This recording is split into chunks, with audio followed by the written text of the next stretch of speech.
Supreme court of Pakistan ने जर्नैलों और जजेस को ज़मीनों की अलाटमेंट गैर आइनी और गैर कानूनी करार देते हुए कहा है कि आईन पाकिस्तान के तहत सरकारी, सिविल और फौजी मुलाजमीन मुसावी हैसियत रखते हैं और जजेस समेत बर्री, बहरी और फ़ज़ाई अफवाज या इनके मातहत कोई भी फोर्स रिहायशी, ज़रई या कमर्शल ज़मीन लेने का हक़ नहीं रखती। फैसले के इजाफी नोट में जस्टिस काजी फ़ाइज़ ईसा ने लिखा है कि फ़ौज की पेंशन कीमत में अदा होने वाली रकम सिविलियन हुकूमत चलाने के अखराजात के तकरीबन मुसावी है। सुप्रीम कोर्ट ऑफ पाकिस्तान ने 8 अक्टूबर सन 2020 के रोज़ federal government employees housing society case का फैसला सुनाया और इस्लामाबाद हाई कोर्ट का ज़मीन हासिल करने के इख्तियार से मुताल्लिक फैसला ख़त्म करते हुए फेडरल एम्प्लॉइज़ हाउसिंग सोसाइटी की अपीलें मंजूर कर ली। Federal government employees housing society case के तफसीली फैसले में सुप्रीम कोर्ट के जस्टिस काजी फ़ाइज़ ईसा ने लिखा कि बेशतर पाकिस्तानियों को बुनियादी रिहाइश की सहूलत तक मुयस्सर नहीं है। ऐसे में मुल्क की ज़मीन अशराफिया में तकसीम करना कुरान करीम के उसूलों की नफ़ी है। जस्टिस मुशीर आलम और जस्टिस काजी फ़ाइज़ ईसा पर मुश्तमिल सुप्रीम कोर्ट के 4 रुकनी बेंच ने रवां बरस जनवरी में इस केस का फैसला महफूज किया था, जो 8 अक्टूबर को सुनाया गया। 90 सफ़ात पर मुश्तमिल तफसीली फैसले में कहा गया है कि मुल्क का आइन और कोई भी कानून जजेस और अफवाज पाकिस्तान को यह हक़ नहीं देता कि वह ज़मीन लें। कोई भी कानून इस बात की इजाज़त नहीं देता कि चीफ जस्टिस और जज साहिबान ज़मीनें लें। हुकूमत का जज साहिबान को प्लॉट्स देना इनको नवाजने के मुतरादिफ है। अवाम की नज़रों में जज साहिबान की साख को बरकरार रखने के लिए खुद मुख्तार अदलिया इंतहाई ज़रूरी है। किसी मखसूस कानून को शामिल किए बगैर वज़ीर आज़म समेत कोई भी अपने स्वाबदीदी इख्तियारात इस्तेमाल करके किसी को प्लॉट नहीं दे सकता। सुप्रीम कोर्ट के फैसले में पाकिस्तान में आज़ाद अदलिया की अलामत समझे जाने वाले जस्टिस काजी फ़ाइज़ ईसा का 27 सफ़ात पर मुश्तमिल इजाफी नोट भी शामिल है।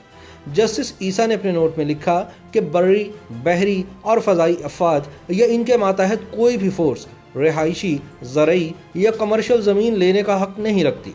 इस हवाले से उन्होंने माजी का एक किस्सा बयान करते हुए लिखा कि जब जनरल ग्रेसी अफवाज पाकिस्तान की कमान कर रहे थे तो अयूब खान ने प्लॉट लेने की दरख्वास्त की थी। उस वक्त के आर्मी चीफ जनरल ग्रेसी ने अयूब खान को प्लॉट देने से इनकार कर दिया था। यानी हैरानकुन तौर पर एक बरतानवी अफसर ने इस मुल्क की ज़मीन को इसी धरती के सुपूत से बचाया। याद रहे कि तब अयूब खान एक जूनियर आर्मी ऑफिसर थे और इनकी तरफ से प्लॉट मांगने पर गोरे आर्मी चीफ ने जवाब में इनसे पूछा था कि किस कानून के तहत आपको प्लॉट मिलना चाहिए। उस वक्त तो ये बात रफा दफा हो गई, मगर बाद में प्लॉट के ख्वाहिशमंद अयूब खान न सिर्फ आर्मी चीफ के ओहदे तक पहुंचे बल्कि मार्शल लॉ लगाकर खुद फील्ड मार्शल भी बन गए। बाद अज़ां उन्होंने न सिर्फ अपनी प्लाट वाली अधूरी ख्वाहिश पूरी की बल्कि पाकिस्तान आर्मी में प्लाट कल्चर को फ़रोग भी दिया। अपने तारीखी अदालती फैसले में काजी फ़ाइज़ ईसा ने लिखा है कि गुजरते वक्त के साथ फौज में एक स्वीट हार्ट डील्स को काबिल कबूल बनाया गया। उन्होंने हवाला दिया कि शुजा नवाज ने अपनी किताब में लिखा है कि फौज और सिविल ब्यूरोक्रेसी में एक से ज़ायद प्लॉट्स का कल्चर आम है। याद रहे कि फौजी अफसरान को रिटायरमेंट के बाद जो प्लॉट, घर और दीगर मराहत मिलती हैं उसका ताल्लुक फौज में गुजारे गए वक्त से होता है। ज़ाब्ता कार के तहत जब कोई फौजी अफसर 15 साल सर्विस मुकम्मल कर लेता है तो फिर वो एक प्लॉट का हकदार हो जाता है।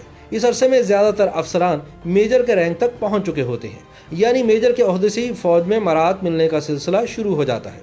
इसके बाद जब एक अफसर तकरीबन 25 साल तक मुलाजमत कर लेता है तो इसके बाद वो मराहत के दूसरे पैकेज का हकदार बन जाता है। 25 साल की मुलाजमत के बाद अफसरान कर्नल या ब्रिगेडियर के रैंक पर पहुँच चुके होते हैं और जब कोई ब्रिगेडियर वॉर कोर्स कर लेता है तो उसके बाद वो 2 कमर्शियल और 1 रिहायशी प्लॉट का हकदार करार पाता है। इस कोर्स के बगैर ब्रिगेडियर 2 रिहायशी और 1 कमर्शियल प्लॉट हासिल करता है। मेजर जनरल बनने से 1 इजाफी प्लॉट मिल जाता है, जबकि लेफ्टिनेंट जनरल 4 प्लॉटों तक का हकदार हो जाता है। ये प्लॉट रिहायशी और कमर्शियल होते हैं, अलबत्ता ये मुख्तलिफ शहरों में अलॉट किए जाते हैं। एक 4 स्टार जनरल जो सर्विसेज चीफ भी बन सकता है, उसे रिटायरमेंट पर 3 सरकारी मुलाजमीन भी दिए जाते हैं। उनमें से एक घर का मुलाजिम, दूसरा टेलीफोन ऑपरेटर और तीसरा ड्राइवर होता है।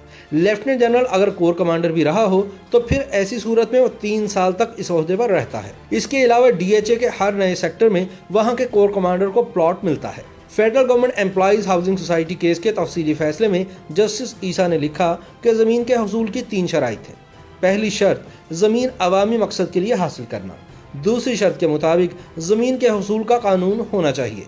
तीसरी शर्त यह है कि कानून में ज़मीन हासिल करने के लिए मुआवजा दिया जाना चाहिए। उन्होंने लिखा कि लिहाजा मुल्क का आइन और कोई भी कानून जजेस और अफवाज पाकिस्तान को यह हक़ नहीं देता कि वो ज़मीन ले। कोई भी कानून इस बात की इजाज़त नहीं देता कि चीफ जस्टिस और जज साहिबान ज़मीन लेने के हकदार हैं। हुकूमत का जज साहिबान को प्लॉट्स देना दरअसल इनको नवाजने के मुतरादिफ है। अवाम की नज़रों में जजों की साख को बरकरार रखने के लिए खुद मुख्तार अदलिया इंतहाई ज़रूरी है। इजाफी नोट में मजीद कहा गया कि कोई वकील या सरकारी मुलाजिम एक प्लाट से ज़्यादा लेने का हकदार नहीं है। किसी मखसूस कानून को शामिल किए बगैर वज़ीर आज़म समेत कोई भी अपने स्वाबदीदी इख्तियार इस्तेमाल करके किसी को प्लॉट नहीं दे सकता, लेकिन कम आमदनी वाले सरकारी मुलाजमीन और जूनियर अफसरान के लिए कम कीमत प्लॉट्स दस्तयाब होने चाहिए। जस्टिस काजी फाइज ईसा ने अपने इजाफी नोट में लिखा कि आईन पाकिस्तान के तहत सरकारी, सिविल और फौजी मुलाजमीन मुसावी हैसियत रखते हैं। सिविल सर्वेंट्स 60 साल, हाई कोर्ट के चीफ जस्टिस 62 साल, जबकि सुप्रीम कोर्ट के चीफ जस्टिस और जज साहिबान की रिटायरमेंट की उम्र 65 बरस है। मजीद कहा गया कि अगर जजेस के पास रहने के लिए जगह नहीं तो उन्हें जिंदगी गुजारने के लिए माकूल पेंशन दी जाती है। जस्टिस काजी फाइज ईसा ने अपने फैसले में मजीद लिखा कि माली साल सन 2020-21 में पेंशन की मद में 4 खरब 70 अरब रुपए मुख्तस किए गए हैं, जिनमें से 1 खरब 11 अरब रुपए सरकारी मुलाजमीन, जबकि 3 खरब 59 अरब रुपए से जायद की रकम अफवाज पाकिस्तान के रिटायर्ड अफसरान और एहलकारों की पेंशन के लिए रखी गई है। इजाफी नोट के मुताबिक फौजी पेंशन की मद में अदा होने वाली रकम सिविलियन हुकूमत चलाने के अखराजात के तकरीबन मुसावी है। हुकूमत बैरूनी ममालिक से कर्ज लेकर खसारा बढ़ा रही है।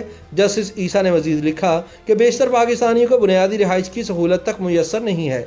ऐसे में मुल्क की ज़मीन अशराफिया में तकसीम करना कुरान करीम के उसूलों की नफ़ी है। YouTube पर गूगली न्यूज देखने के लिए youtube.com की सर्च बार में गूगली न्यूज टीवी टाइप करें। गूगली न्यूज के पेज पर सुर्ख रंग के सब्सक्रिप्शन वाले बटन पर क्लिक करना ना भूलिए। YouTube पेज पर अपलोड होने वाली वीडियो से बाखबर रहने के लिए बेल आइकन पर क्लिक कीजिए। आपको हर नई वीडियो के बारे में नोटिफिकेशन मौसूल हो जाएगा।